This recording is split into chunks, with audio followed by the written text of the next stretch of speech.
that we're at both ends of the spectrum here. If you're too acid, you don't absorb them. But also, if you're too alkaline, you can't absorb them.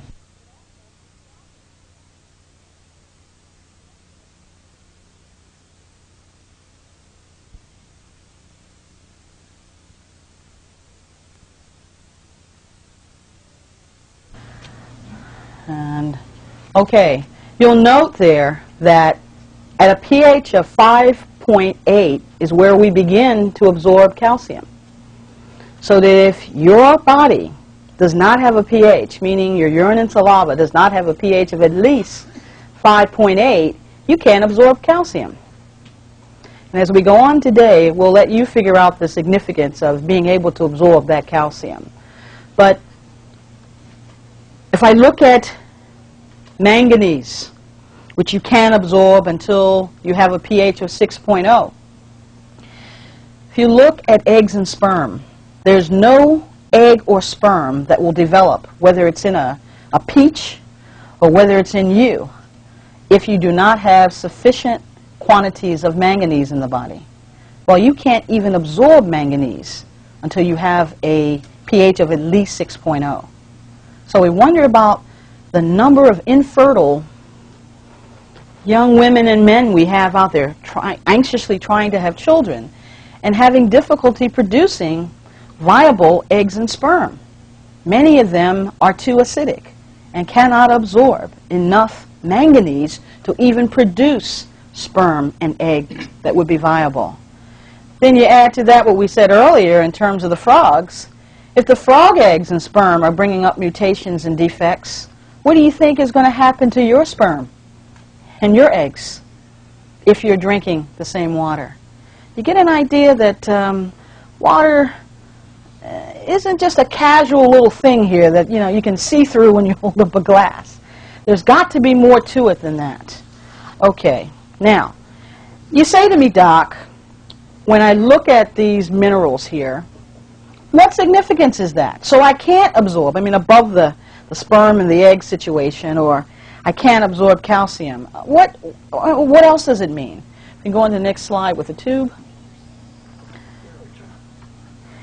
If I cannot absorb my minerals, I like to put the minerals or make them tantamount to air in an inner tube. If I can't get enough air, if I can't get enough minerals to a particular organ, then I'm going to suddenly get this little outpouching on the side of the organ. Now, in a human body or in an animal, that would be tantamount to a cyst. This little outpouch on the side of the inner tube. I keep going along. This lasts for, say, a year. Now I've got a permanent outpouching on the side of that inner tube, on the side of that organ. That would be tantamount to a tumor.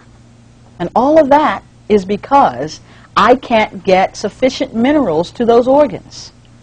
The one we can see, the biggest organ we got is our skin. So you start seeing cysts and things on your skin, imagine what the other organs look like. And each organ has a different percentage of minerals that it needs in order for it to grow or to be, in peak performance.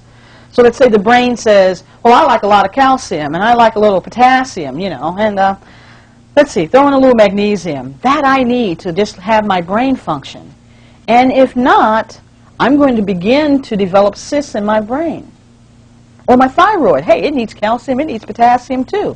But it needs it in different percentages than my brain does. And every organ in the body has its own percentage there in terms of what it needs and whether or not these little outpouchings will begin. These cysts, these tumors will begin. Now, if this goes along long enough, or the mix has been strong enough, I might find that I can't get any air at all. I can't get any minerals at all to those organs. That's when we call, it would be comparable to a flat tire. That tire's not going to roll at all. That would be called, in energy circles, a delta cell. Another term for that would be a free radical. All that's when an organ cannot get the minerals that it needs. and the energy given off of those minerals. You can take the next slide. The other term that we use for delta cell or free radical would be cancer cell. Now, how many of you have seen, if I add water to some metal or leave it outdoors for a while and it hasn't been appropriately coated, it begins to do what? It begins to rust, okay? Rust is the same as a free radical. It's the same as decay. It's the same as the word oxidation or oxidant. The metal is oxidizing just by adding water to it. It is not getting what it needs. Something has to counteract that. So for purposes today, we're going to look at rust on metal as you rusting on the inside or your organs decaying. Basically, again, why did that happen? Because we couldn't get the appropriate minerals to them. So then you say, okay, I'm beginning to put two and two together here, but how do I do that? And what prevents me from doing that? Well, if I think for a moment and had to pick an organ in the body that was the most important organ, can you guess what that organ might be besides the brain? We'll take the brain as number one. But what other organ do you think?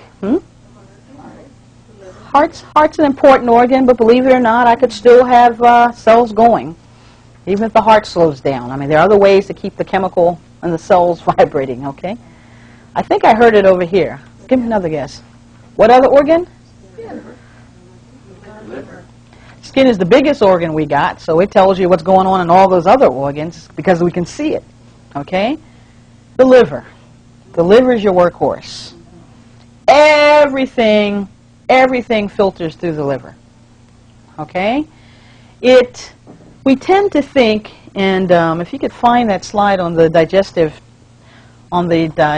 tract behind spiny, we tend to look at the digestive tract, I think, a little erroneously. And one way that we look at it is we think that everything goes through your liver, through your pancreas, through your gallbladder, etc. Guys, the digestive tract is one long tube, open on either end, here, and the anus on the other end, okay? And so what starts here in your eating goes through this long tube, 30 feet of it, and comes out on the other end. Food going through. Now, in the process of going down that tube, different things are added in. And particularly in the stomach is the machine that breaks it down so that the juices from that can enter your bloodstream. And it's through the blood that things are taken to the liver. And from there, things are dispersed throughout the body. So that you can imagine, just for a moment, that the liver is the thing that's going to determine where everything gets distributed, including how much potassium do I have to send up to the thyroid? How much calcium do I have to send to the teeth?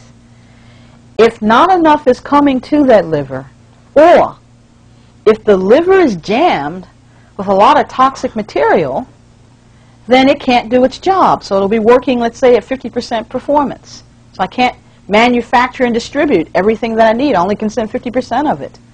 That's when those organs begin to die. So if the liver is overloaded with toxins, it can't do its job. So I'm very interested in something that will affect the liver, that will allow it to be cleaned out if necessary, and will strengthen it so that it can do its job.